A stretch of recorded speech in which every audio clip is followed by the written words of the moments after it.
अगम बोधदाता सुबुद्धि निधि विशालम क्षमाशील यति धीर गंभीर ज्ञानम धर्म कील दृढ़ धीर समुधीर ध्यानम जगत त्राणकारी अघारी उदारम भगत प्राण रूपम दयागुण्य पारम नमो सद्गुरु ज्ञान दाता सुस्वामी नमामि नमामि नमामि नमामि। श्री सद्गुरु महाराज की जय। अव्यक्त रूप में परमाराध्य सद्गुरु महाराज, उपस्थित सत्संग प्रेमी महान भाव माता एवं बहनों, आज हम लोग जिस सत्संग में उपस्थित हुए हैं, इस सत्संग के कराने का मुख्य कारण ये है कि काशी बाबू की सुपुत्री नेहा रानी का शुभ विवाह हुआ है और उसका जन्मदिन है। उसी जन्मदिन पर हम लोग उपस्थित हुए हैं। उनकी विशेष इच्छा थी कि जैसे अन्य साल सत्संग करते हैं, इस साल भी करते रहें। जबकि वो उपस्थित नहीं है, फिर भी उनकी एक श्रद्धा भक्ति उपस्थित है और हम लोग आज उनके जन्मदिन पर सत्संग कर रहे हैं। किसी का भी जन्मदिन हो, जिस कारण से भी सत्संग का आयोजन हो जाता है, वह जो भी कार्यक्रम है सब शुभ हो जाता है, कुशल हो जाता है। हम लोग संत मत सत्संग में उपस्थित हुए हैं। गुरु महाराज कहते हैं कि जेठ मन को हेठ करिए, मान मद विसराइए। तो पसरे हुए मन को समेटने के लिए कहते हैं। कभी कभी आंख बंद करने से लाभ भी होता है। एक लड़की थी, उसका एटीएम खो गया था, तो वो हमको खबर की, दीक्षा भी ले ली थी। बोलते बाबा हमारा एटीएम खो गया है। तो बोले कहाँ रखी है? खो गया है तो बोले कहाँ रखे? हमको याद ही नहीं है कहाँ रख दिए हैं। हम बोले खोजो, कहाँ होगा? कमरे में होगा और कहाँ होगा? बोले हम सब जगह खोज नहीं, याद ही नहीं आ रहा है। तो हम बोले कि नहीं याद आ रहा है ना? नहीं मिल रहा है। बोले नहीं मिल रहा है। हम बोले आंख बंद करके ध्यान करो। बोले हम कैसे ध्यान करेंगे, हमको तो आता ही नहीं कुछ करने के लिए। हम बोले ऐसे झूठो आंख बंद कर लो, चुपचाप बैठे रहो, सोचते रहो कहाँ पर क्या है। तो बोले कि मिल जाएगा क्या? हम बोले कि मिलेगी नहीं मिले, तुमको जो कहते करो ना। तो बोले ऐसा होता है क्या? हम बोले कि होता नहीं है, लेकिन तुम कह रही है कि नहीं मिल रहा है, खोज लिया ना सब जगह। बोले हाँ खोज लिए। अब कोई खोजना नहीं ना? बोले अब कहाँ खोजेंगे, सब जगह खोज ही लिए। बोले आपको खोजना जब नहीं है, तुमको खोजना नहीं है तो आंख बंद करके बैठे रहो चुपचाप। जब खोजना ही नहीं है तो क्या करेगी तुम? तो वो आंख बंद कर लिए से। बोले क्या करेंगे? बोले कुछ नहीं करना है, तुम आंख बंद करके सोचते रहो कि एटीएम कहाँ है। वो झूठो आंख बंद कर लिए से आंख बंद करके सोचने लगी कि कहाँ है। तो जैसे सोचने लगी, देखिए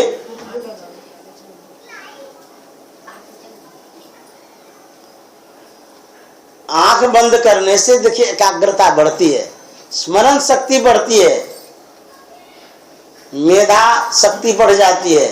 आंख जैसे ही बंद किया, वो उसका बहिर्मुखी मन था ना, आंख बंद के मन का सिमटा हुआ, स्मरण शक्ति बढ़ गई। स्मरण शक्ति बढ़ने से याददाश्त शक्ति बढ़ती है, सोचने की शक्ति बढ़ जाती है। जैसे आंख बंद किया, सोचते सोचते उनका ख्याल चला गया एटीएम कहाँ है, पर्स में था। उनको झट से याद आ गया, अरे पर्स में हम रखे हैं। झट से उतरी, देखते हैं पर्स में है क्या। तो पर्स खोलती है तो उसमें एटीएम था। तुरंत वो निकाली, उसके बाद तुरंत फोन की, बाबा मिल गया, ये कैसे हो गया, चमत्कार हो गया। हम बोले कोई चमत्कार नहीं हुआ है, तुम जो आंख बंद करी, तुम्हारा स्मरण शक्ति बढ़ गया इसलिए मिल गया। तुम्हारा सामान तो वही था, सामान कहीं जाता थोड़ो है। हमारी जो यादें हैं वही कहीं से कहीं चली जाती है। हम जिस वस्तु को खोजना चाहते हैं वो कहीं दूर नहीं है, हम अपने ख्यालों को दूर कर दिए हैं वहां से। कभी कभी देखते होंगे, स्नान करने के लिए जा रहे हैं, कंधे पर गमछा है, लोगों से पूछते हैं ये गमछा कहाँ है? गमछा कहाँ, कंधे पर जो गमछा, ओहो कंधे पर गमछा कभी कभी ऐसा होता है, रख लिए यहाँ पर, वस्तु है पास में, ढूंढते कहीं और है। ख्यालों को दूर कर दिए हैं, जिसको प्राप्त करना चाहते वो दूर नहीं है, वो तो नजदीक ही है। सुन लीजिए, घर से तो गप करते करते आए ही हैं, यहाँ क्यों गप करना है, यहाँ तो हमसे गप बात करनी है। रास्ता में भूल गए थे, कोई बात नहीं है, भूलते भटकते यहाँ तो पहुंच गए ना, अब नहीं भूलेंगे, चुपचाप सुनिए। कहते हैं जिस चीज को हम खोजना चाह रहे हैं वो कहीं दूर नहीं है, हम अपने ख्यालों को दूर कर दिए। आप सुख चाहते हैं, सुख कहीं बाजार में थोड़ो है, किसी शहर में सुख थोड़ो है। अरे सुख आपके पास है, जिसमें सुख महसूस करना चाहेंगे उसी को दूर कर दिए, अर्थात अपने मन को दूर कर दिए हैं। जहां ठंडक है वहां आप नहीं है तो गर्मी लग रही है, आपको चाहिए गर्मी, हीटर के पास आप नहीं है, हीटर यहाँ है, आप चले गए वहां पर, कैसे गर्मी लगेगी। तो मन को आप रखते हैं बाहर में, सुख कहां से मिलेगा, शांति कहां से मिलेगी। मन को कहीं बहिर्मुखी बना दिए, दूर कर दिए, कहीं दूर मत कर दिए। आंख बंद करके मन को समेट करके रखिए नजदीक में, नजदीक में रखिएगा तो सब चीज मिलेगा, दूर में रखिएगा तो सब चीज नहीं मिलेगा। सुख और शांति किसको चाहिए, सुख चाहिए मन को, शांति भी चाहिए मन को। जिस मन को सुख चाहिए, जिस मन को शांति चाहिए और जहां चाहिए वहां आप नहीं रखते हैं, रखते कहां, बाजार में, बाजार के वस्तुओं में, बाजार के व्यक्तियों में, शहरों में, दूर से दूर मन को रखते हैं। जैसे आंख खोलते हैं, आंख खुलते ही मन कहाँ चला जाता, बम्बई, मद्रास, दिल्ली, जहाँ कुटुंब है, परिवार है, सगे है, संबंधी है, दौड़ता रहता है ना। ख्याल में लगा हमारी बेटी वहां पढ़ रही है, पता नहीं कैसी है क्या है, ले बेटी पढ़ रही है, आप वहां क्यों चले जाते हैं। तो कहां से आपको सुख मिलेगा, आप खोजते सुख हैं और दौड़ाते हैं मन को कितना लंबा। किसी आदमी को खूब दौड़ाते रहिए, उसको सुख मिलेगा क्या, वो तो परेशान होते रहेगा। दौड़ करके आगे फिर दौड़ा दीजिए, फिर दौड़ा दीजिए, तो कैसे शांति मिलेगी। उसी तरह से मन आता है आपके पास, लेकिन आप मन को भगा देते हैं, तुरंत बेटी के पास भगा देते हैं, बेटा के पास भगा देते हैं, बम्बई भगा देते हैं। बेचारे को सुख कहां से मिलेगा, रखते ही नहीं है स्थिर। आता है पास में फिर भगा देते हैं, खाने में भगा देते हैं, कुछ लेने देने में भगा देते हैं, कहीं से कहीं भगाते रहते हैं। बेचारा भी दुखी हो जाता है, अरे हमको तो रानी नहीं था, भगाते रहता, हम क्या करेंगे। कहता हमको सुख नहीं मिलता, शांति नहीं मिलती। तो उसको सांस लेने दीजिएगा तब ना शांति देगा, वो सांस भी नहीं लेने देते हैं। आंख खुलते ही कहां कहां नहीं दौड़ाते हैं इसको। जहां तक आप देखते हैं, अर्थात जहां तक आप देख चुके हैं, जहां तक हमारी दृष्टि चली जाती है वहां तक मन जाता है, जहां तक मन जाता है वहां तक दृष्टि जाती है। जैसे यहाँ से बम्बई यदि गए होंगे तो बम्बई के दृश्यों को यहाँ से ख्याल में लाते हैं ना, तो यहाँ से जो ख्याल में लाते हैं मन की, देखिए दौड़ कितनी हो जाती है, कितना दौड़ रहा है मन, वहां चला गया, वहां के दृश्यों को देख रहा है। मन की गति कितनी है। संत पलटू साहब कहते हैं, मन नहीं पकड़ा जाए बहादुर जवान है, करत रहे खुरखुंड बड़ा शैतान है, ऐसा यार हरी बसे इस हलक में, उड़ता कोस 50 पंख बिन पलक में।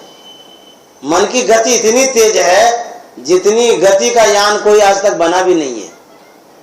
उड़ता कोस 50 पंख बिन पलक में, पांख भी नहीं है, उड़ता है कितना, एक पल में। आंख का जो पल है ना ऊपर नीचे होता है, कहता 50 कोस दौड़ता है। ये लिमिट नहीं है, अनुमानित है, ऐसा नहीं कहा कि इतना ही दौड़ता है, अंदाज है ये ऐसे लगभग में। कितना कोस दौड़ता है इसका कोई ठिकाना, उड़ता कोस 50 पंख बिन पलक में, एक पल में इतना दौड़ता है। जो इतना रफ्तार में दौड़ता है उसको सुख और शांति कैसे मिल सकती है। जैसे हवाई जहाज इतनी रफ्तार में दौड़ती है, देखिए इतना इतना उसका इतनी गति है उनकी, उसको कोई छूना चाहे छू सकता है, पकड़ना चाहे पकड़ सकता है, बहुत गति है उसमें। यदि एक्सीडेंट हो गया तो तब तो हड्डी पसली का पता भी नहीं चलेगा। तो कहते हैं मन की जो गति है हवाई जहाज से कितना हजार लाख गुना है, कोई ठिकाना नहीं है।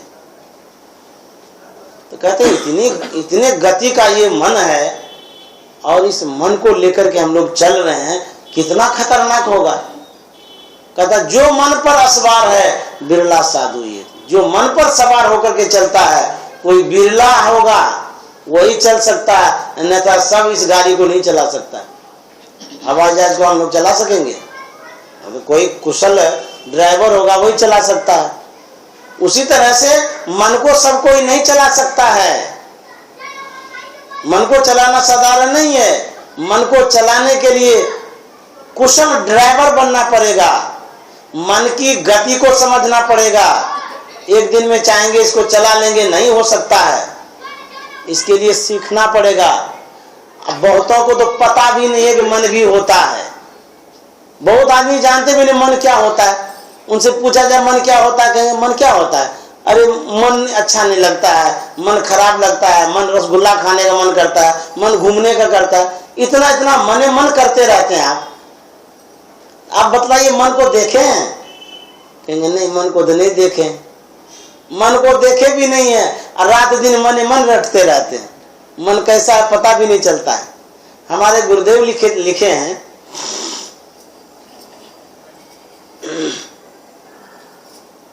एक मन में 40 शेर होता है ना? 40 किलो का एक मन होता है ना? एक मन में 40 शेर होता है। शेर कहते हैं बाघ सिंह को। एक मन में 40 शेर होता है। अब ये बतलाइए, यदि एक बाघ यहाँ आ जाए, आप स्थिर रहेंगे? सब के सब कहाँ रफू चक्कर हो जाएंगे, पता भी नहीं चलेगा। और एक शेर सबको तबाह कर सकता है, जंगल का शेर। और जानते हैं मानव ऐसा मानव है जिनके अंदर में 40 शेर है। तो कैसे सुख चैन से रहने देगा आपको? डराते ही रहता है, धमकाते रहता है। एक शेर तबाह कर देता है। आपके अंदर में 40 शेर है। 40 शेर का एक मन होता है, एक मन है ना। अब बुझिए तो, मन को समझाना, मन को सही रास्ते पर लाना ये साधारण काम नहीं है, सबसे संभव नहीं हो सकता है। हम लोग ध्यान करते हैं, विवेक दृष्टि से, गहरी निगाह से अपने दिल से पूछिए कि मन स्थिर होता है? मन अभी तक माना है? अरे मन को आप खिलाते हैं, पिलाते हैं, सुलाते हैं, गर्म लगता है तो एसी में ले जाते हैं, बहुत ठंडा लगता है तो हीटर भी लगा देते हैं।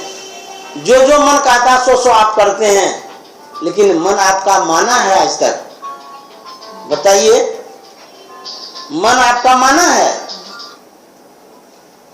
इतना मन के लिए आप करते हैं और आपके लिए मन कुछ नहीं करता है। कैसे आप मालिक हैं? मान लिया जाए कोई मालिक हो और उसके पास एक नौकर हो, नौकर जो जो कहता हो वही आप करते हैं, तो कौन मालिक आप हैं? कैसे मालिक आप हैं? नौकर के कहे अनुसार आप चलते हैं। अच्छा, नौकर को खिलाते हैं, पिलाते हैं, तनख्वाह देते हैं, सब कुछ करते हैं। एक दिन आप कहिए नौकर को कि ये काम कर दो, यदि वो नहीं करे फिर काहे नौकर रखे हैं? तो कहेंगे नौकर को तो रखे हैं, नौकर हमको कब्जा कर लिया है। नौकर जो है ना हम ही को कब्जा कर लिया है, तो हम क्या करेंगे? एक एक नौकर होता कब्जा कर लेता है मालिक को, टसमस कर होने नहीं देगा, पैसा भी देना पड़ेगा, उसके बाद को भी रखना पड़ेगा। जानते हैं उस वही हालत हम लोगों की है। ये मन जो है ना हमारा नौकर है, हम मालिक हैं, लेकिन मन के अनुसार सब दिन करते रहते हैं। उसको खिलाते हैं, पिलाते हैं, तनख्वाह भी देते हैं, सब कुछ देते हैं, एक दिन भी नहीं सुनता है हमारा, एक दिन भी नहीं सुनता है। नहीं सुनता तो प्यार से समझाइए, प्यार से सुनाइए, नहीं तो डांटिए भी कभी कभी। अच्छा, आप भाग भी नहीं सकते हैं, कहाँ जाइएगा? इतना शिकंजा में कस के रखा है, उसको छोड़ के आप जा भी नहीं सकते हैं, उसके बिना आपका काम भी नहीं चलेगा। जानते मन साधारण नहीं है। कहते इंद्रिया नाम मनोनाथो मनोनाथस तुमारुत है। इंद्रियों का नाथ मन है। नाथ मन राजा। जितनी इंद्रियां हैं सभी इंद्रियों का राजा है राजा। हम मालिक हैं, लेकिन वो जो मन है वो राजा बन गया है। हमारे अंदर में रह करके पूरा साम्राज्य पर आधिपत्य जमा लिया है। अब क्या करेंगे? राजा से लड़ने के लिए विवेक चाहिए, बल चाहिए।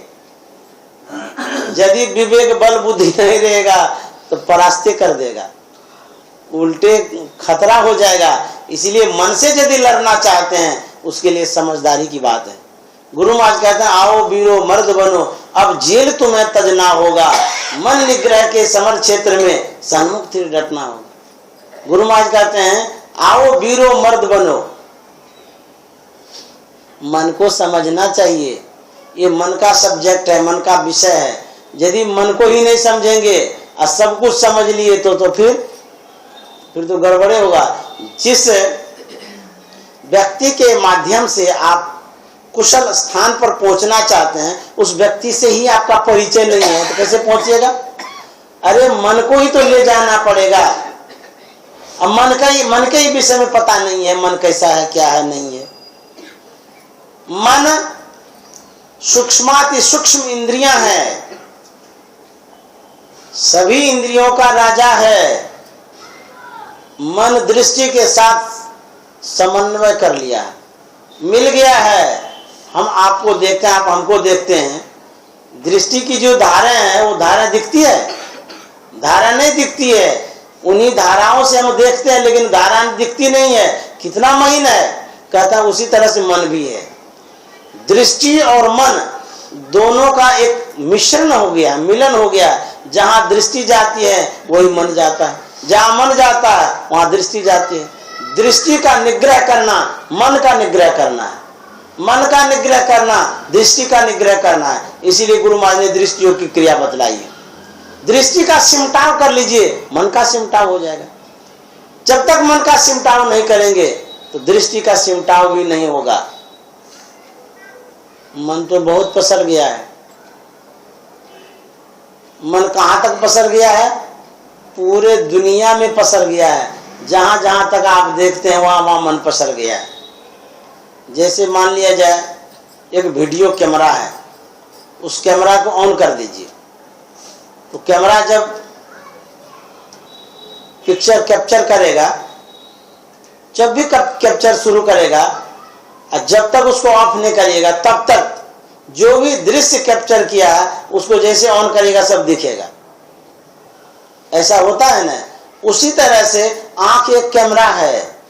जैसे आंख खोलते हैं तब से संसार के दृश्यों को कैप्चर करता है, अपने अंदर में लेता है। ये जिन दृश्यों को आप एक बार देख लेते हैं वो हमारे अंदर में उसका फोटो बन जाता है। कितना मेमोरी पावर है इस आंख में, मतलब बहुत मेमोरी पावर है।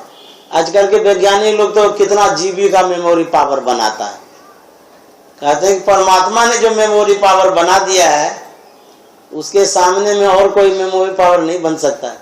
जब से हम जन्म लिए हैं इस संसार में तब से लेकर के जब तक मरते नहीं हैं तब तक कैप्चर होते जा रहा है। आंख से दृश्यों को कैप्चर करते हैं, कान से शब्दों को कैप्चर करते हैं, नाक से गंध को कैप्चर करते हैं, मुंह से बोलते हैं, सुनते हैं, स्पर्श करते हैं, पंच विषयों को कैप्चर करते हैं, पंच इंद्रियों से। अब बुझिए तो कितना कैपेसिटी है हमारे अंदर में। कहते हमारे अंदर में बहुत चीज है, एक जन्म का नहीं, जब से इस संसार में तब से लेकर के अभी तक अंदर में जमा होते जा रहा है। जितने दृश्यों को आप देखते हैं प्रत्येक क्षण सब अंदर में जा रहा है, जमा होते जा रहा है। तो गुरु महाराज कहते हैं संसार के दृश्यों को अंदर में जमा करते रहिएगा, ये तो कूड़ा कबाड़ा हो जाएगा, गंदा दृश्य हो जाएगा ना। ये इससे क्या होगा? गंदगी हो जाएगी अंदर में। जिन रूपों को आप देखते हैं उन रूपों में जो गुण है वो आपके अंदर में घुसता है। जैसे मान लिया जाए आम को याद करिए, आम को याद करते ही मुंह में पानी आ जाता है, जबकि आम है नहीं लेकिन कभी देखे थे, कभी खाए थे। आम को याद करने से, उन दृश्यों को याद करने से उनका जो गुण है वो गुण हमारे शरीर पर स्पर्श करता है, प्रभाव डालता है। अब बुझिए आम है नहीं लेकिन प्रभाव डालता है। उसी तरह से जिन दृश्यों को आप इस आंख से देखते हैं उन दृश्यों में जो गुण है वो गुण आपको प्रभाव डालता है। बहुत दृश्य होते हैं, जिन दृश्यों को आप देखिएगा उसका प्रभाव आपके शरीर पर पड़ेगा। इसीलिए कहते हैं सब दृश्यों को छोड़ करके जो परम पवित्र दृश्य है संत सदगुरु का जो रूप है उसको देखिए। आंख बंद कर लीजिए, सब दृश्य देखना बंद हो गया, एक पवित्र रूप का दर्शन करिए। उस पवित्र रूप में जो गुण है वो आप में आएगा।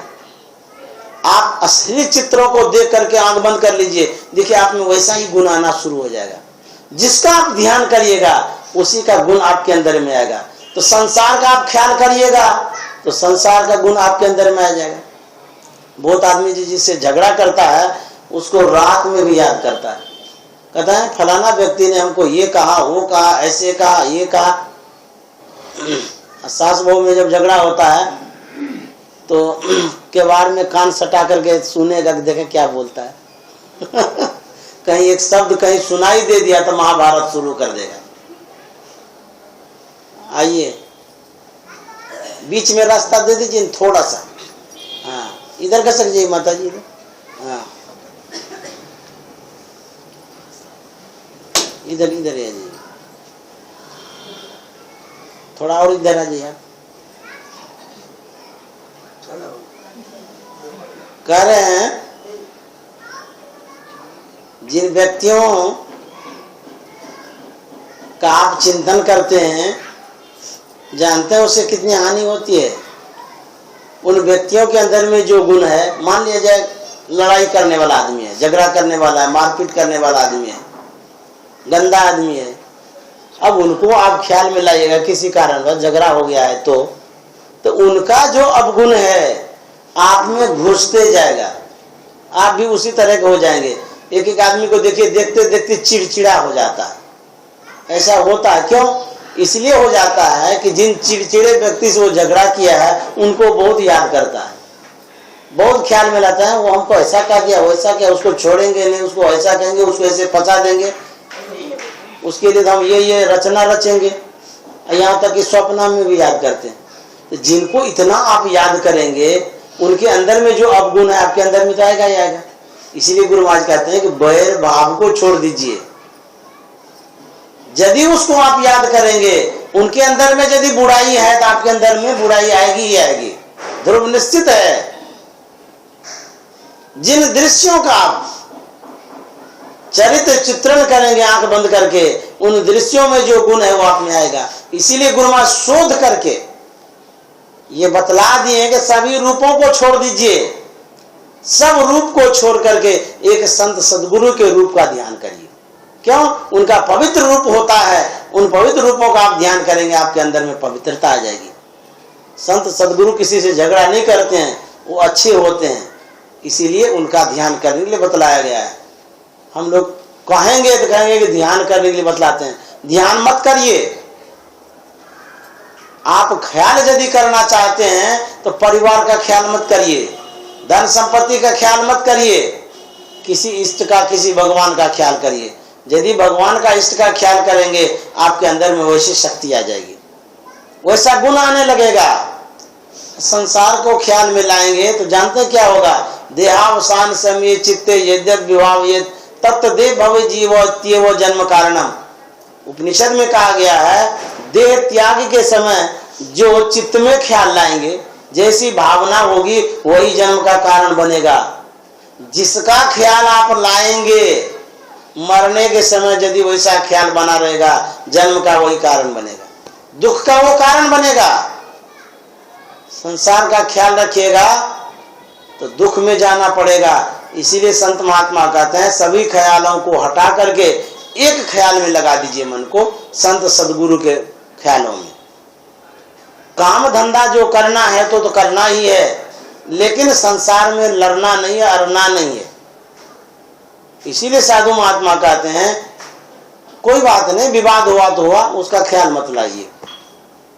ऐसा संसार में होते रहता है। यदि आप नहीं मानेंगे तो आपकी हानि होगी। आपको बतला दिया गया आम का यदि ख्याल लाइएगा तो पानी आ जाता है। झगड़ालू आदमी का ख्याल लाइएगा तो आपके अंदर में झगड़ालूपन आ जाएगा। अनपढ़ आदमी को याद करिएगा तो आपके अंदर में अज्ञानता आएगी। गलत आदमी को याद करिएगा तो आपके अंदर में वैसा गुण आएगा। आप देख लीजिए आपको क्या करना है। जिन दृश्यों को आप देख रहे हैं उनको यदि ख्याल में लाइएगा वैसा ही गुण आपके अंदर में आएगा। बहुत ऐसे व्यक्ति होते हैं जिनको बहुत याद करता है, स्वप्न में भी आ जाता है, होता है ना ऐसा।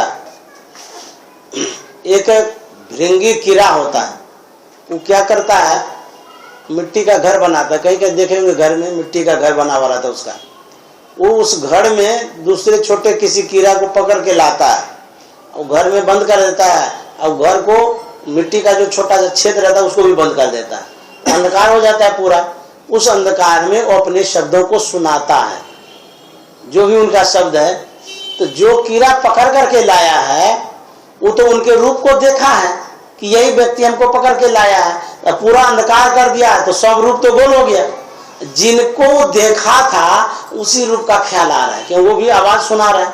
ख्याल करते करते करते करते ऐसा होता है, ख्याल करने मात्र से उसमें परिवर्तन हो जाता है, उसी कीड़ा के जैसा वो बन जाता है। अब बुझिए, देखिए ख्याल क्या करता है। ख्याल एक बहुत बड़ी शक्ति है। जिन ख्यालों को ध्यान में लगाने के लिए कहा गया है, जिसको ख्याल कहते हैं, उस जैसे कि मान लिया जाए आप यहाँ बैठे हैं और कहीं याद करते हैं, उसी को ख्याल कहते हैं। आपका मन कहीं चला जाता है, उसको ख्याल कहते हैं। बैठे यहीं पर हैं, अभी जितने आदमी बैठे हैं सुन तो रहे हैं, सुनते हुए भी संसार के बातों को गुन भी रहे हैं। होता है ना सर, हमारी बातों को भी सुन रहे हैं लेकिन और भी बात चल रहा है भीतर भीतर, क्योंकि हम तो देखते नहीं है, जानते ही नहीं है इस बात को कि क्या क्या चला रहे हैं भीतर भीतर। कोई भोजन बनाने की बात सोचते होंगे, कोई सोचते होंगे हमारे परिवार में कोई आने वाला है, यहाँ सत्संग भी सुन रहे हैं, ख्याल भी वहां कर रहे हैं। कोई सोचते हैं अरे हमको तो ये काम हुआ ही नहीं, अभी तक प्रवचनों ने समाप्त हुआ, कैसे जाएंगे उठना भी नहीं चाहते हैं।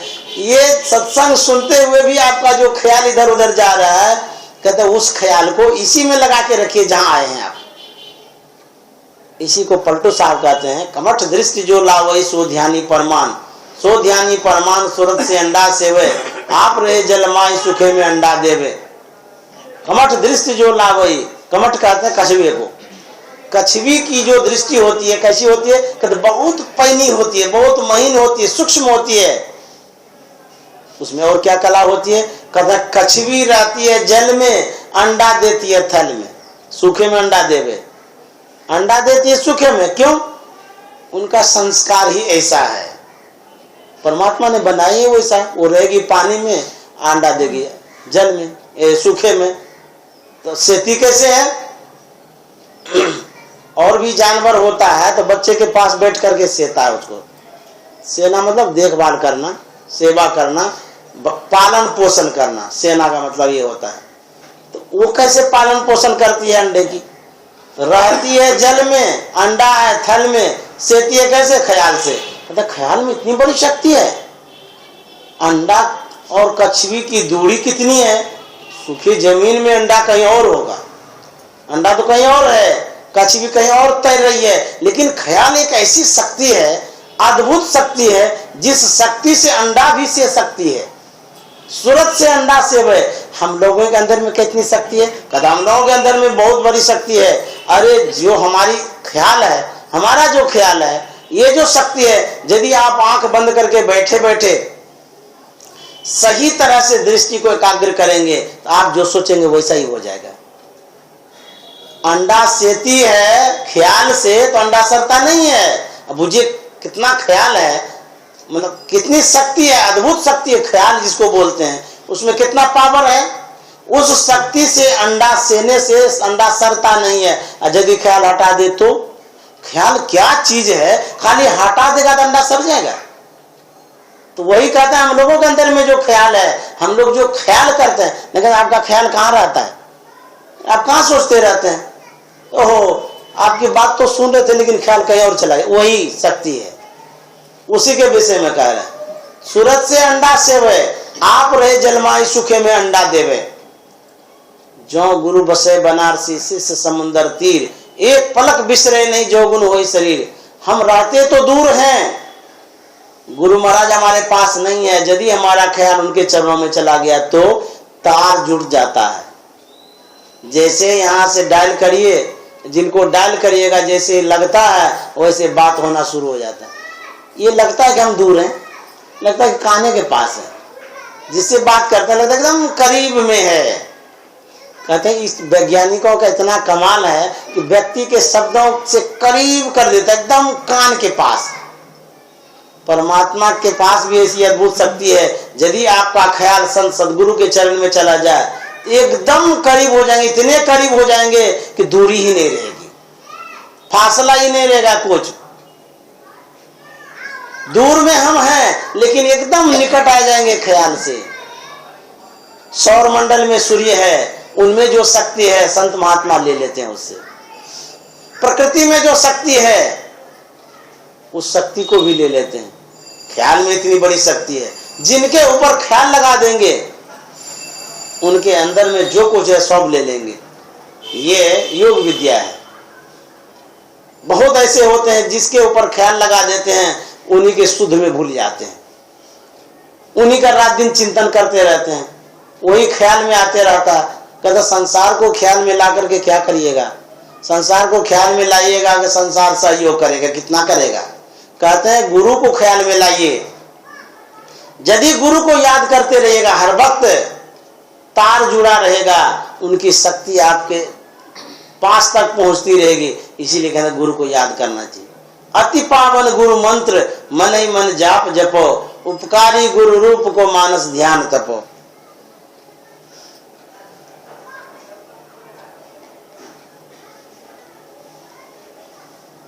कहते हैं अपने ख्यालों को समेटिए, जब तक ख्यालों को नहीं समेटेंगे तब तक काम भी नहीं होगा। गुरु महाराज कहते हैं कि आप कहीं भी रहिए, चाहे आप घर में रहिए कि जंगल में रहिए कि किसी शहर में रहिए, जहां भी रहिए, जहां भी रहिएगा, यदि आपका ख्याल यहां तक आता है आप दूर नहीं है, एकदम करीब में है। जैसे मोबाइल से बात करने पर होता है, करीब से करीब आ जाते हैं। वही कहते हैं कि जो ख्याल है उन ख्यालों को जहां रखिएगा आप वही हैं। शरीर भले आपका कहीं है लेकिन आप कहीं से कहीं चले जाते हैं।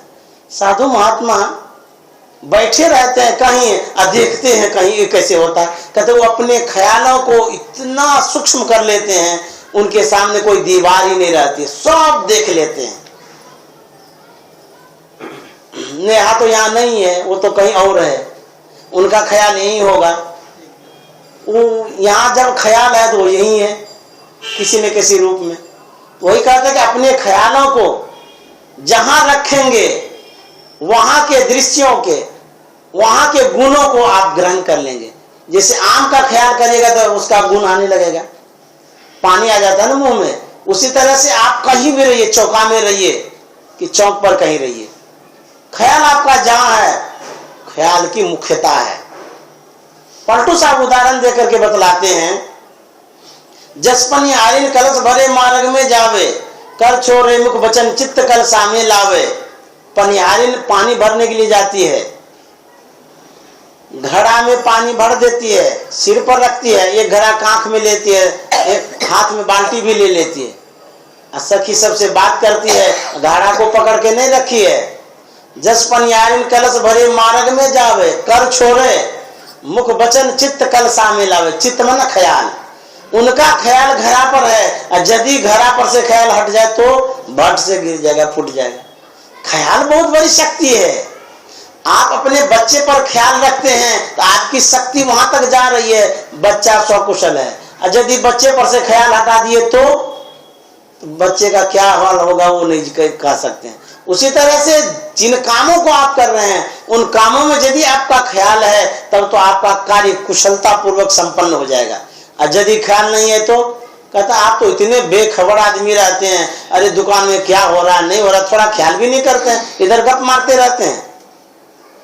आप ख्याल नहीं करते हैं तब ना वहां से सामान ले गया, कहते हैं ना ऐसा। तो कहता है ख्याल एक बहुत बड़ी शक्ति है। जैसे मान लिया जाए आप भोजन चढ़ा दिए हैं किचन में, आप चले गए गप करने के लिए, यदि होशियार भोजन बनाने वाली होगी गृहिणी, तो गौप तो वो करेगी, लेकिन उनका ख्याल होगा कि अरे गैस पर तो चढ़ा दिए सब्जी को, झट से वो आ जाएगी कि कहीं जल ना जाए, यहाँ आकर के सब्जी मिला देगी, फिर गप करने चली जाएगी। अब बेखबर कहीं होगी तो गप मारते मारते इधर सब्जी कितनों में जल जाए, कढ़ाई हो जल जाएगा। कहते हैं उसका काम खराब हो जाता है। इसलिए अपने ख्यालों को केंद्रित करिए, समेटिए। खनि मनि धरे उतारी आप चरने को जावे, वह गाफिल न परे सुरत मन माही रावे। फनी मनी धरे उतारी, फनी कहते हैं सांप को। किसी किसी सांप में मनी होता है, वो क्या करता है जंगल में मनी को निकाल करके चारा चरता है, उसमें फतिंगा सब आता है, खाता है। और यदि उस मनी का ख्याल वो भूल जाए तो उसका तो वही प्राणी है, मनी कोई ले गया तो गए काम से। आप चरने को जावे, वह गाफिल न पड़े, कहता वो गाफिल नहीं रहता है, हर वक्त ख्याल में रखता है मनी हमारा वहां पर है। कहता है उसी तरह से संत सदगुरु को हर वक्त याद रखते रहिए। आप कहीं भी रहिए, किसी के साथ में रहिए, जहां भी रहिए, लेकिन आपका यदि ख्याल संत सदगुरु के चरण में है तो आपका काम सब बन जाएगा। अरे क्यों? एक बार भगवान श्री कृष्ण से उद्धव ने कहा, भगवान आपको देखते हैं बराबर आप ध्यान करते रहते हैं, आपको ध्यान करने की क्या आवश्यकता है? दुनिया के लोग आपको प्राप्त करना चाहते हैं, आपको पाना चाह रहे हैं, और आप ध्यान किसके लिए करें? आपको कौन चीज की कमी हो गई, क्यों ध्यान करते हैं? भगवान श्री कृष्ण कहता है, उद्धव मुझे कोई चीज की आवश्यकता नहीं है, मुझे कुछ नहीं चाहिए, मैं सब कुछ प्राप्त कर चुका हूं। तो बोले तब क्यों ध्यान करते हैं? बोले कि जो हमारे लिए ध्यान करता है, हमको प्राप्त करने के लिए हमसे कुछ चाहता है, जो हमारे लिए ध्यान करता है, मैं उनके लिए ध्यान करता हूं। भगवान कृष्ण कहते हैं जो मेरे पर ख्याल करके रखा है, मेरे चरणों में मन को जोड़ के रखा है, मैं भी उनके लिए ऐसा ही करता हूं। जब भगवान के लिए आप वैसा करते हैं, भगवान को भी वैसा करना पड़ता है। जब संत सदगुरु के चरणों में अपने मन को जोड़ के रखेंगे तो संत सदगुरु का यदि हमारे पर ख्याल रहेगा तो कोई गलत काम हो सकेगा, कोई काम गड़बड़ होगा? तो कहते हैं कि सब काम करिए, पलटू कारज सब करे, लेकिन सूरत रहे अलगान। पलटू साहब कहता सब काम करिए, सूरत को अलगा के रखिए। अलगान मतलब जिन संसार के व्यक्तियों में, वस्तुओं में आप मन को गड़ा के रखते हैं, कहते वहां से उखाड़ करके संत सदगुरु के चरणों में रखिए। काम तो आपको करना है, काम संसार का करते रहिए, करते कर्म करो विधि नाना, असुरत राख जा कृपा निधाना। अपने ख्यालों को वहां रखिए जहां आपकी कृपा निधान है, संत सदगुरु हैं। यदि आपका ख्याल यहाँ है तब तो आप यही हैं, यदि ख्याल आपका वहां है तब तो आप वही हैं। इसलिए जहां ख्याल रखिएगा वहीं का गुण आपके अंदर में आएगा। यहां यदि ख्याल है, सत्संग में ख्याल है, सत्संग का गुण जाएगा। चुंबक अपने शक्ति से वस्तु को खींचता है ना, पावर उसमें खींचने की। जितने पावर का चुंबक होता है उतनी दूर की वस्तु को वो कैच करता है, खींचता है, अपने तरफ ले आता है। कहते हैं उसी तरह से साधक अपने ख्यालों को जितना जिधर लगा के रखेगा उधर का गुण उनके अंदर में उतना रफ्तार में आएगा। यदि आपका विशेष रूप से ख्याल इधर है तो यहाँ का जो गुण है वो यहाँ से उधर लौट करके जाएगा। आप जहां से जो चीज लेना चाहते हैं, जैसे मान लीजिए किसी दुकान से सामान लेना चाहते हैं, आपके पास जितनी पूंजी रहेगी उतना सामान लेके आ सकते हैं, होता नहीं सा। अब पैसे नहीं है तो दुकान में खरीदने जाइएगा, कहेगा हमको हीरा दीजिए, बोले कितना रुपया? 1 रुपया। 1 रुपये में हीरा मिलता है? चॉकलेट भी नहीं मिलता है। तो उसी तरह से आप जितना ख्याल संत सदगुरु में लगा के रखेंगे उतना आपके अंदर में शक्ति आएगी, पावर आएगा, वो कृपा उतनी रफ्तार में करेंगे। इसलिए अपने को संत सदगुरु के चरण में लगा के रखिए। समय तो शायद हो गया होगा क्योंकि ठंडा का मौसम है, सबको जाना भी है। आज नेहा का जन्मदिन है, वो यहाँ नहीं है, वो ससुराल में है, लेकिन उनकी सद इच्छा थी कि सत्संग हो, तो जैसी इच्छा होती है वैसा हो भी जाता है। अब अनुकूलता प्रदान कर देते हैं गुरु महाराज। वो ससुराल में है, वो चाह रही थी कि सत्संग हो, तो इसीलिए ये सत्संग का आयोजन किया गया है। कल भी होगा ना, कल भी करेंगे, कल भी सत्संग का कार्यक्रम है, लेकिन आज उनका जन्मदिन पर था और कल विशेषाधिवेशन हो जाएगा जन्मदिन का। जैसे सत्संग का विशेषाधिवेशन होता है ना, तो आज जन्मदिन है, कल विशेषाधिवेशन, जन्मदिन का विशेषाधिवेशन हो जाएगा। तो कल भी सत्संग होगा, आप लोग आएंगे 2:30 बजे से करना है। और जिनका जन्मदिन है नेहा का, उनका दाम्पत्य जीवन सुखमय हो, पारिवारिक जीवन आनंदमय हो, वो जहाँ रहे सत्संग करे, ध्यान करे, स्वास्थ्य उनका अच्छा रहे। सुनते हैं कि उनके परिवार वाले भी बहुत अच्छा से मानते भी हैं, सास भी, ससुर भी, पति भी, बहुत प्यार मिलता है उनको। सत्संगिनी परिवार की लड़की है, प्यार तो मिलेगा ही मिलेगा। अच्छे ढंग से रहती भी है, सबकी सेवा भी करती है। जो दूसरे के लिए करता है उसको स्वयं मिल जाता है। वो दूसरे के लिए, वो सास के लिए करती है, ससुर के लिए करती है, पति के लिए करती है, इसलिए उधर से लौट करके आ जाता है उनके पास। तो वो सुख देती है सास ससुर को, और उधर से सुख लौट करके रिटर्न हो जाता है, तो उनके पास आ जाता है। तो दोनों सुख है, नेहा भी सुखी है और उनके परिवार वाले जो सास वो भी सुखी हैं। इसलिए गुरु माँ से ये प्रार्थना, वो खूब ध्यान करे, भजन करे, खूब बढ़िया से रहे, जहाँ भी रहे खुशहाल रहे, सत्संग करते रहे, ध्यान करते रहे। गुरु माँ की खूब कृपा बनी रहे, वो दीर्घायु हो, यही गुरु माँ से प्रार्थना है। जहाँ भी हो गुरु महाराज का आशीर्वाद बनता रहे। श्री सद्गुरु महाराज की जय।